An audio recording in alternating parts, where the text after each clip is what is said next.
మనిషి ఆరోగ్యంగా ఉండాలంటే సరైన జీర్ణక్రియ తప్పనిసరి.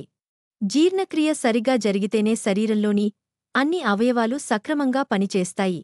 మనిషి కూడా రోజంతా ఆరోగ్యంగా, ఉత్సాహంగా పనిచేస్తారు. అయితే చాలామంది జీర్ణ సంబంధిత సమస్యలతో బాధపడుతూ ఉంటారు. వాటిలో గ్యాస్, అసిడిటీ, అజీర్ణం వంటి సమస్యలు ఉన్నాయి. వీటితో పాటు కొంతమంది తిన్న వెంటనే టాయిలెట్లకు పరిగెడుతూ ఉంటారు. తిన్న తరువాత కడుపు ఉబ్బరంగా అనిపించడం, కడుపులో ఉండే వేస్ట్ని బయటికి పంపించేయాలని అనిపించడం వంటివి చేస్తూ ఉంటారు. అయితే ఇది ఆరోగ్యానికి అంత మంచిది కాదని ఆరోగ్య నిపుణులు అంటున్నారు. అది ఒక వ్యాధి అని పేర్కొంటున్నారు. ఆ సమస్యను చిన్న చిన్న టిప్స్తో ఇంట్లోనే పరిష్కరించుకోవచ్చని సూచిస్తున్నారు. అవేంటో ఇప్పుడు చూద్దాం.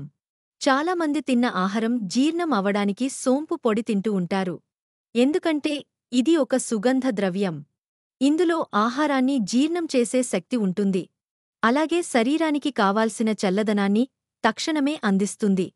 ఎవరైతే తిన్న వెంటనే టాయిలెట్కు పరిగెడతారో వారు సోంపుపొడి తినడం వల్ల ఆ సమస్యను చెక్ పెట్టొచ్చు.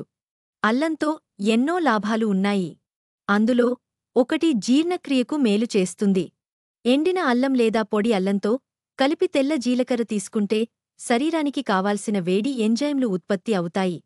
ఇవి జీర్ణక్రియను వేగవంతం చేసి తిన్న ఆహారాన్ని తక్షణమే జీర్ణం చేస్తుంది. అలాగే తిన్న వెంటనే టాయిలెట్కు పరిగెత్తే సమస్యను దూరం చేస్తుంది. 25 గ్రాముల ఎండిన అల్లం, 25 గ్రాముల తెల్ల జీలకర్రను పొడిచేసి తాగితే ఫలితాలు పొందొచ్చు. ఉత్తమమైన జీర్ణక్రియకు బేల్పొడి చక్కని ఔషధంగా పనిచేస్తుంది. ఇందులో జీర్ణక్రియను మెరుగుపరిచే ఔషధ గుణాలు ఉంటాయి. ఇది పొట్టకు తక్షణ చల్లదనాన్ని ఇవ్వడంతో పాటు తిన్న వెంటనే టాయిలెట్కు పరిగెత్తే సమస్యను దూరం చేస్తుంది. దీంతోపాటు వుడ్డాపిల్ పొడి కలిపి తీసుకుంటే మంచి ఫలితాలు పొందొచ్చు. ప్రతి కూరలో పైన టాపింగ్ కోసం వేసుకునే కొత్తిమీరలో కూడా చాలా ఔషధ గుణాలు ఉన్నాయి. ఇవి జీర్ణక్రియను మెరుగుపరచడంలో ఎంతో ఉపయోగపడతాయి. కొత్తిమీర తినడం వల్ల పొట్టలో చల్లని వాతావరణం క్రియేట్ అవుతుంది. అలాగే జీర్ణక్రియ ఆరోగ్యంగా ఉండడంతో పాటు జీర్ణ సమస్యను దూరం చేస్తుంది.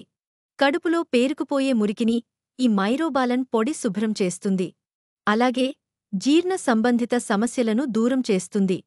మరీ ముఖ్యం పేగులు నిండాక పేగుల కదలికలను నియంత్రిస్తుంది. తిన్న వెంటనే టాయిలెట్కు పరిగెడుతున్నారంటే అది ఒక వ్యాధి అని అర్థం చేసుకోవాలి. పేగు కదలికల వల్ల ఈ సమస్య ఏర్పడుతుంది. దీనిని అరికట్టేందుకు సోంపు, ఎండిన అల్లం, తెల్ల జీలకర్ర, కొత్తిమీర, మైరోబాలన్ పొడి, బేల్పొడిని అన్నిటినీ కలుపుకొని తాగితే మంచి ఫలితాలు పొందొచ్చు. ఉదయం, మధ్యాహ్నం, సాయంత్రం ఈ పొడిని తాగితే ప్రేగు కదలికలు నియంత్రణలోకి వస్తాయి. అలాగే జీర్ణ సమస్యలు దూరం అవుతాయి.